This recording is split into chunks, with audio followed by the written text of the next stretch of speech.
What's up everybody, welcome back to the channel. My name is M. Today we will be discussing modifications that every 5.7 liter Hemi owner should consider. So let's go ahead and jump right into the video. Compared to other Gen 3 Hemi powered vehicles, we know that 5.7 liter Hemi powered vehicles lack in a couple of fields. Firstly, let's go ahead and discuss the exhaust. Now you can address the exhaust in numerous different ways depending on your goals. If you just want a louder exhaust or a more aggressive tone, you can always go with a catback exhaust. And if you don't want to go with a catback exhaust system, local shops will always do a mid-muffler or resonator delete, whatever you would like, to make the OEM exhaust sound much better. On the flip side, if you're looking to pick up some power, trading out those log-style exhaust manifolds for some shorty headers or even some long tubes will definitely do you good.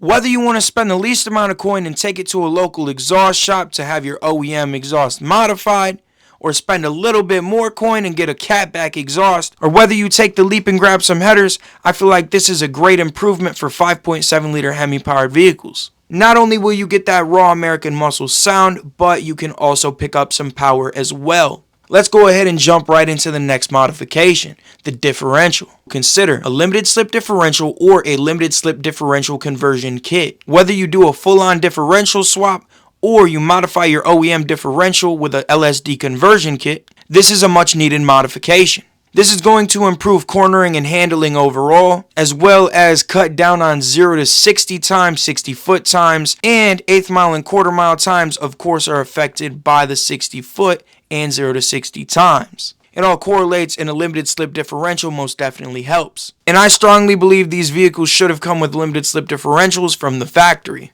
Who doesn't want to corner better, lay the power down better, and be able to slide around? Aside from talking about the limited slip differential, gearing is a huge part of the rear end. A taller gear ratio provides a higher top speed, meanwhile a shorter gear ratio provides quicker acceleration. Seeing that these stock 282 gears are taller, swapping to a 306, 373, or even a 390 get rag differential would help tremendously with acceleration. Just changing the gearing in the rear end can completely change the vehicle. And of course, a tune is 100% required with any gearing changes, so keep that in mind. Let's go ahead and jump right into the next modification. Suspension is most definitely something that should be considered for these vehicles, especially considering how their SRT counterparts handle with a couple suspension changes. And you can go about modifying the suspension in numerous ways. There are lowering springs if you would just like to lower the car. There are race-oriented springs. There are coilovers. There's bags. There are so many different ways to modify the suspension. Whether you just want to lower the vehicle, improve handling, improve weight transfer for racing applications, or set it up to drift, suspension modifications can greatly improve these vehicles. So on the cheaper end of the spectrum, and just to lower the vehicle, you can go ahead and grab some lowering springs for a range of about $300 to $500, some a little more expensive, about $600. Then there are other springs such as the springs offered by HHP that are racing springs that help with your weight transfer. There are drag shocks to help you tuck a little bit, plant those rear wheels, pop up the front end, that weight transfer is on point, and get you out of the hole like no other. And there's coilovers that definitely range in pricing that allow you to adjust ride height as well as dampening to try to dial in the weight transfer. And of course we have the expensive air ride systems, commonly referred to as bags, which of course is always very appealing when you can lay frame and then you can go ahead and lift it up to get over a curb if need be to get a little photo in. And there are numerous other suspension components. Sway bars most definitely help with handling and keeping that car planted. And you can upgrade anything under the sun, from upper control arms to adjustable toe links. And moving on, we're going to talk about power adders. Now when talking about adding power, there are numerous ways to go about this. There are turbos, superchargers, nitrous oxide, and then there are other things such as cylinder heads, camshafts, and headers. If you're not looking to open the motor up, not looking to build the motor, usually a turbo or a blower is going to be your best bet, best bang for your buck, other than nitrous oxide, running 100 shot or something like that. However, a lot of people don't even want to mess with nitrous, so forced induction is usually the answer. When talking about boost levels, 6 to 8 psi is generally considered the safety zone. This will net you around 500 to 550 rear wheel horsepower, depending on if you have an Eagle motor, a pre-Eagle motor, as well as if you have some supporting modifications. If you have shorty headers, that is most definitely going to help you out. Power adders are most definitely an intricate subject, so make sure to do your research thoroughly. There's supercharger camshafts, turbocharger camshafts, naturally aspirated camshafts. There are different intake manifolds that are going to change the game. There are cylinder heads that can completely change your motor. There's centrifugal blowers, there's root style blowers, there's oiled turbos, oilless turbos. Superchargers versus turbos is a whole nother subject on its own. It's just an intricate subject, so make sure to do thorough research and make sure you are going down the track that you would like to take.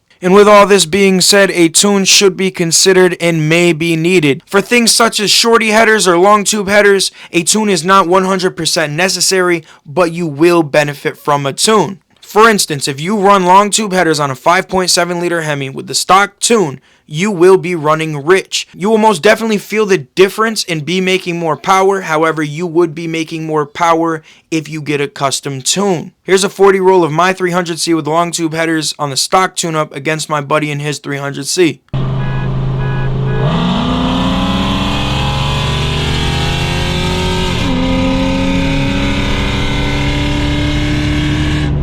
And with a custom tune-up, I would see a return of low-end torque as well as picking up power throughout the whole RPM band. But for things such as camshafts, 99.9% of the time, you are going to need a custom tune. There are a couple of cams that are no tune needed that run on the stock springs, use the stock push rods and everything else.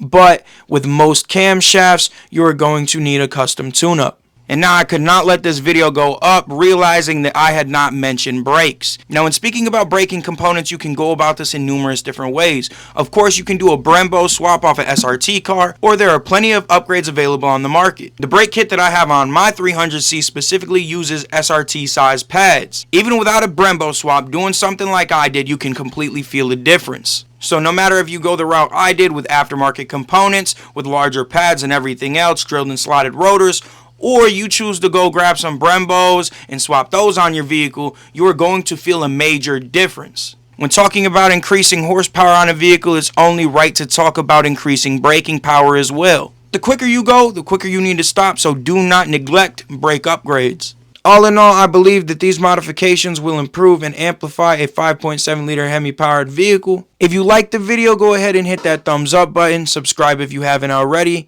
I'll see you in the next one.